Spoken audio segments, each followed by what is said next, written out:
C'est du bullshit, ça, je te le dis, c'est du bullshit. Je pense trop mal. Proposé et sponsorisé par les contributrices d'Intensément Podcast que je remercie du fond du cœur. C'est pas du vrai, c'est du bullshit. Mec, meuf, faut ouvrir les yeux. C'est de la com pour Alors dans Je pense trop mal, qu'est-ce que nous avons de bien beau, de bien joli? On a... Ah ben oui, évidemment.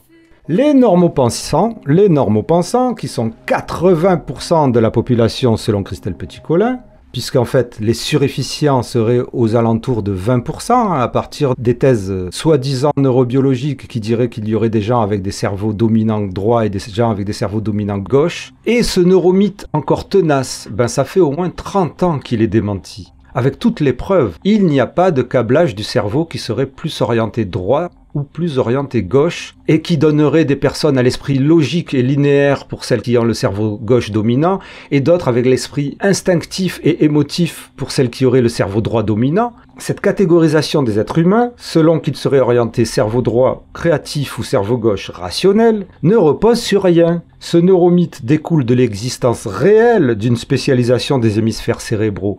Il y a véritablement des zones des hémisphères cérébraux qui sont affectés à certains types de tâches. Mais cette spécialisation n'a aucun rapport avec la personnalité, ni avec une dominance quelconque. Tout est interconnecté dans toutes les tâches. Il y a des zones spécifiques au langage, par exemple, dans l'hémisphère gauche, mais elles ont besoin d'autres zones spécifiques du langage ou pas dans l'hémisphère droit pour pouvoir fonctionner.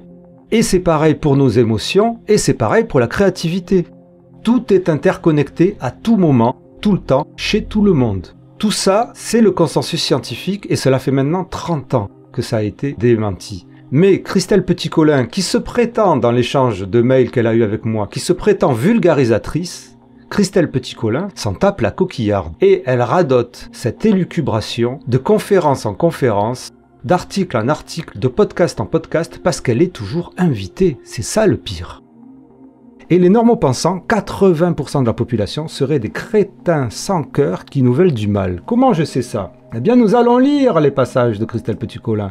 Page 28. Les différences entre cerveau gauche et cerveau droit. Alors, Christelle Petit-Colin le sait.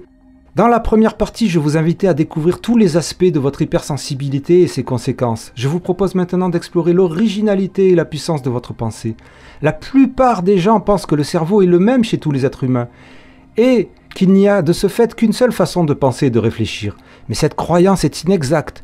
Biologiquement, notre cerveau est composé de deux hémisphères séparés ne communiquant entre eux qu'à travers le corps calleux. La majorité des cerveaux, 70 à 85%, présentent une dominance de l'hémisphère gauche. Les cerveaux surefficients, par contre, 15 à 30%, ont une prépondérance de l'hémisphère droit. Les différences de l'un à l'autre des hémisphères sont suffisamment conséquentes pour qu'on puisse avoir l'impression de venir de planètes différentes lorsqu'on ne partage pas le même câblage neurologique. À partir de ce bullshit, elle invente donc les normopensants, en page 70. Qui sont les normopensants? En quoi sont-ils différents de moi, ces normopensants? C'est la question que me posent les surefficients mentaux. Vous imaginez, elle reçoit des gens à qui elle dit qu'il y a des normopensants. Elle continue. Nous avons beaucoup parlé du fait que vous aviez l'hémisphère droit plus développé que l'hémisphère gauche. Si les surefficients mentaux présentent 15 à 30% de la population, par déduction, 70 à 85% des gens auraient le câblage inverse, c'est-à-dire l'hémisphère gauche dominant. Ce sont bien eux qui sont dans la norme, d'où mon appellation de normopensants. Tout comme pour vous, cette dominance leur donne des caractéristiques neurologiques et une mentalité différente. Donc, qui seraient ces normopensants? Figurez-vous que ces normopensants, ils ne peuvent pas nous comprendre. Parce que les normopensants sont hypoesthétiques, dit-elle. C'est-à-dire qu'ils n'ont pas d'esthétisme. Leurs cinq sens et surtout leur odorat sont moins développés, moins en alerte et moins fins dans la perception des détails. Ils n'ont pas l'œil et l'oreille aux aguets et la truffe au vent. Puis elle a oublié le poil soyeux, n'oubliez pas le poil soyeux. Voilà pourquoi il y a beaucoup de choses qui leur échappent et qu'ils ne se rappellent pas. Leur niveau d'exigence est de fait moins aigu que le vôtre. Ils n'en demandent pas tant et c'est forcément plus confortable. Alors attendez, hein. Tout le reste en découle, dit-elle. Moins attentifs, ils ne tiennent pas compte des intonations ni des mots prononcés. Non, ils s'en battent les couilles. Quand on parle, les normopensants, ils s'en battent les couilles. Moins chargés de sens pour eux, ils n'ont pas de sens, les mots pour eux. Ils ne sont pas chargés de sens pour les normopensants. Moins chargés de sens pour eux que pour vous. Ils ne lisent pas le langage non verbal. Alors, c'est ça qui est étonnant, c'est qu'elle dit que les normopensants ne lisent pas le langage non verbal, mais après, elle va dire, si je retrouve la citation, qu'en fait, les surefficients n'arrivent pas à comprendre les implicites des normopensants. Mais bon, voilà, hein, c'est tout. D'autant qu'elle considère les Asperger comme des surefficients. Or, le problème justement des autistes, c'est de ne pas comprendre l'implicite. C'est tout embrouillé chez elle. Alors donc, ils ne lisent pas le langage non-verbal. Si vous attendiez d'eux qu'ils vous devinent à demi-mot, c'est raté. Leur façon de réfléchir, continue-t-elle, séquentiellement peut être comparée à une pensée en cordonneux. Puisque pour elle, les surefficients réfléchissent que en pensée en arborescence et les normopensants réfléchissent que en pensée séquentielle, les idées après les autres. Or, la science a prouvé qu'il n'en était rien, que tout le monde pensait selon les situations, selon les contextes, on utilise tel ou tel mode de pensée, mais certaines personnes ont des pensées qui vont plus dans tous les sens que les autres, sauf que ces personnes-là souffrent en général de pathologies ou de troubles. Mais c'est pas fini, parce que pour elles, les normopensants, ils savent pas que vous êtes surdoués, et vous non plus, vous le savez pas. Pourtant, en refusant, dit Christelle Petit-Colin, d'admettre votre supériorité intellectuelle, vous créez un véritable préjudice aux normopensants. Imaginez un champion olympique venant se mesurer à des sportifs amateurs en niant sa différence de conditions physiques. Ces écrasantes performances ridiculiseraient et décourageraient ces pauvres sportifs du dimanche. Les normopensants sont des penseurs du dimanche. Ainsi, en niant d'être supérieurement intelligent et en voulant jouer à jeu égal avec des gens qui n'ont pas vos capacités, vous faites comme ce champion olympique. Ah là là. Il ne faut pas confondre humilité et fausse modestie, continue-t-elle. Ce n'est pas en niant que vous pourrez être accepté par les autres. Donc elle dit à des gens dont elle ne sait pas s'ils sont plus intelligents que les autres, n'ont pas passé de test. Elle leur dit d'avouer aux autres qu'ils sont plus intelligents qu'eux. Il est également important de comprendre, dit Christelle Petit-Colin, les normopensants pour leur offrir le respect qu'ils méritent. C'est-à-dire, vous devez comprendre qu'ils sont vachement moins intelligents que vous. En niant ce qu'ils sont, vous les bousculerez dans leur fonctionnement, vous les stresserez inutilement et vous risquez de les faire se tromper. C'est une véritable violence, ces pauvres petits animaux. C'est une véritable violence que vous leur faites subir en ne les reconnaissant pas comme sous-équipés. Elle dit elle-même, entre parenthèses, je sais bien que je vous scandalise en disant cela. Donc, elle vous propose de considérer les normopensants comme sous-équipés. Et c'est la même Christelle Petit-Colin, cette même Christelle Petit-Colin, qui dit, en début de son livre, que les surefficients ne sont pas prétentieux. Vous savez, ils ont un bel esprit, ils ne critiquent pas et ils ne pensent pas avoir quelque chose en plus que les autres. C'est ce qu'elle dit. Mais par contre, les normopensants, ce sont des sous-hommes ou des sous-femmes. Et là, elle donne un exemple. Daniel passe son temps à relever le manque de bon sens des gens et à s'en exaspérer. Et oui, parce qu'il n'y a que Daniel qui a du bon sens. J'essaie de lui expliquer, dit Christelle Petit-Colin, que ça n'est pas donné à tout le monde d'être logique. Ben oui, il n'y a que nous qui sommes logiques. Alors, il faudrait savoir, parce qu'en fait, là aussi, c'est n'importe quoi. Parce qu'elle dit que la société est rationnelle et logique et que c'est normal que les surefficients ne peuvent pas s'adapter à cette société. C'est un peu le même langage que Raymond Dazan. Mais en même temps, soi-disant, les surefficients seraient plus logiques que les autres. C'est ce qu'elle dit, tout le monde ne peut pas être logique. Daniel, elle s'indigne. Mais enfin, prendre 5 minutes pour réfléchir avant d'agir, c'est à la portée de tout le monde. Christelle Petit-Colin répond « Eh non, ce n'est pas à portée de tout le monde. Daniel n'arrive pas à le comprendre. Pourtant, dans l'absolu, il est stérile de dire à un crétin qu'il l'est, puisque s'il l'est vraiment, il ne peut s'en rendre compte. » Le crétin étant le normopensant. Dans l'absolu, le normopensant, c'est un crétin. Eh oui. Et oui, vous comprenez. Quant au monde affectif des normopensants, les besoins affectifs des normopensants sont beaucoup moins intenses que les vôtres, dit Christelle Petit-Colin. Et oui, les normopensants, ils n'ont pas de besoins affectifs, hein. Ils sont comme ça, ils attendent, c'est des, comment on appelle ça, c'est des NPC, les normopensants. Le problème de ces normopensants, si encore c'était juste des animaux sans cervelle, ça passerait. Mais le problème, comme vous le savez, c'est que c'est eux, selon Christelle Petit-Colin, qui dominent le monde. Donc qui façonnent le monde, qui façonnent la société. Et le problème, c'est qu'ils sont individualistes, ces normopensants. La mentalité du cerveau gauche, dit Christelle Petit-Colin.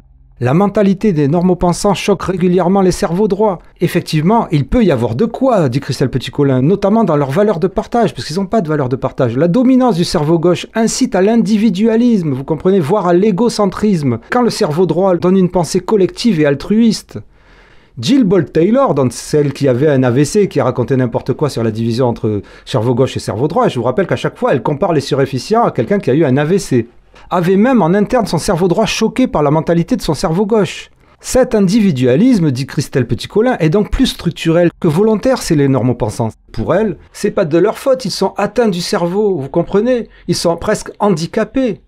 Donc cet individualisme structurel, dit Christelle Petit-Colin, explique le manque d'empathie et le côté mesquin des normopensants, qui choquent les surefficients, évidemment.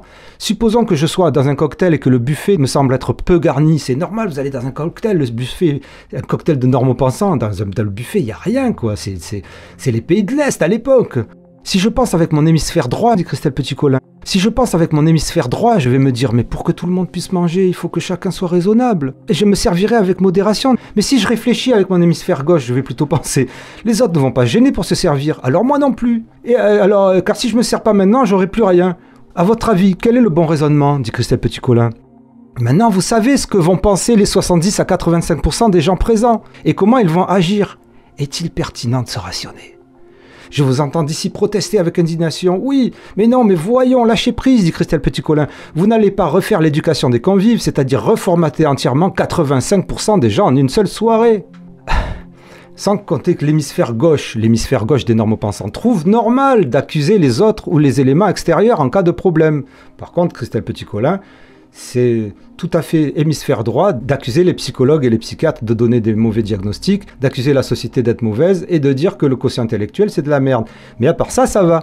Ils sont moins accessibles à la culpabilité et plus sensibles à la honte. Voilà, vous comprenez, pris sur le fait en flagrant délit d'erreur, d'incivisme ou de malhonnêteté, ils vont se justifier avec mauvaise foi. Vous comprenez, ces normopensants, c'est vraiment des salopards, quoi, dans le but de sauver la face. Dans la même situation, si tant est qu'il arrive à s'autoriser un comportement déviant, le surefficient assumera sa faute et cherchera à la réparer. Ouf, quand même, on est rassuré quand même sur les surefficients. Emplis de leur certitude, les normopensants assènent leurs croyances simplistes comme des vérités immuables, nous dit Christelle Petit-Colin, qui, elle, n'a pas de croyances simplistes et n'a pas de vérités immuables. C'est pour ça que ça fait plus de 20 ans qu'elle répète le même bullshit. Et puis bon, faut bien comprendre que ces salopards de normopensants, ils n'en veulent qu'à l'argent. Ils ne pensent qu'à ça.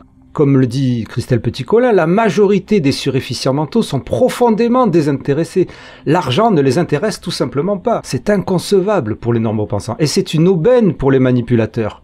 J'ai fait un épisode spécial, mais je n'en ferai pas un épisode cette semaine. J'ai fait un épisode spécial pour expliquer comment Christelle Petit-Colin fait croire aux surefficients, aux surdoués donc, qu'ils sont la proie désignée des pervers narcissiques. Et toujours pareil, toujours en mélangeant tout. Et alors elle dit, plusieurs auteurs sur les enfants surdoués le confirment. Écoutez bien, Les petits surdoués sont des enfants paisibles, éventuellement solitaires et rêveurs, mais souvent assez populaires auprès des autres enfants, grâce à leur gentillesse. En revanche, ce qu'ils sont dérange et aimantent les enfants prédateurs. D'ailleurs, dans son guide Le syndrome d'Asperger, Tony Attwood consacre tout un chapitre au harcèlement inquiétant dont sont victimes les enfants Asperger à l'école. Donc pour se baser sur ce qu'elle dit sur les surdoués, elle prend des livres sur l'autisme, carrément. Ces pervers narcissiques, ce sont des cerveaux gauches, ça peut pas être autre chose. Comme elle le dit, les surefficients ont une structure mentale propice à la mise en place d'une emprise psychologique. Leur vie d'identitaire est une aubaine pour un manipulateur. Et elle dit, je suis sûr que les pervers narcissiques ont une haine viscérale des surefficients mentaux parce qu'ils sont leur exact opposé. Sous-entendu, il n'y a pas de pervers narcissique qui soit surefficient. Les pervers narcissiques sont des normaux pensants. On va terminer avec le fait que ces normaux pensants, vous comprenez, ces salopards là, ce sont eux qui ont inventé les tests de quotient intellectuel. Elle le dit, c'est écrit là, ces évaluations sont conçues par des cerveaux gauches, pour des cerveaux gauches, et ne conviennent pas au fonctionnement de l'hémisphère droit. Voilà, c'est pourquoi passer des tests de QI et 20 est périlleux pour les cerveaux droits. Périlleux carrément. Je pense que vous commencez à comprendre qu'il n'y a rien de positif dans cette opposition, dans cette scission de l'humanité en deux, normaux-pensants d'un côté, surefficients de l'autre, avec deux cerveaux différents. Et que ces normaux-pensants, qui seraient quasiment des handicapés, crétins, mais nocifs, ce sont eux qui dirigent la société, ce sont eux qui ont créé les tests de quotient intellectuel, ce sont ceux qui essayent de dire aux surefficients qu'ils sont fous. Cela a même généré sur les réseaux sociaux maintenant une discrimination, puisque le terme normaux-pensant est utilisé de manière péjorative, presque pour insulter quelqu'un lorsqu'on n'est pas d'accord avec lui.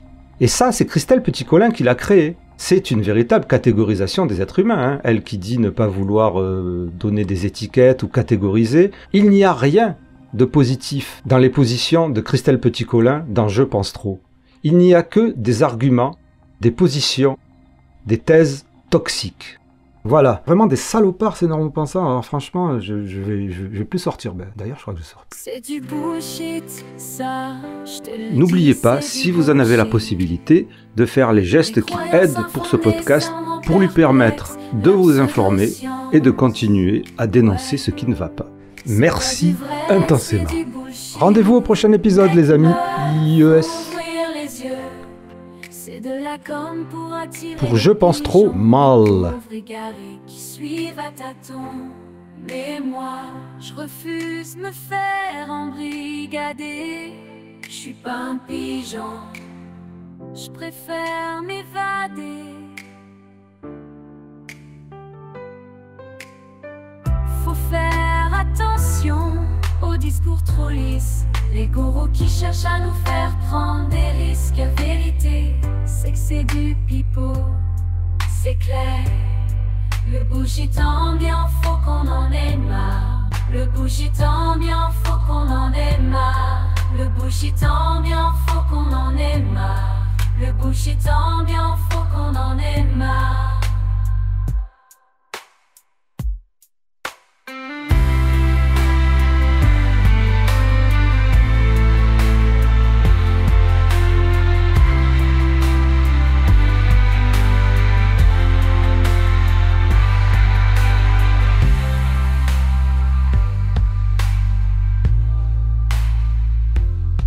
Faut qu'on en ait marre.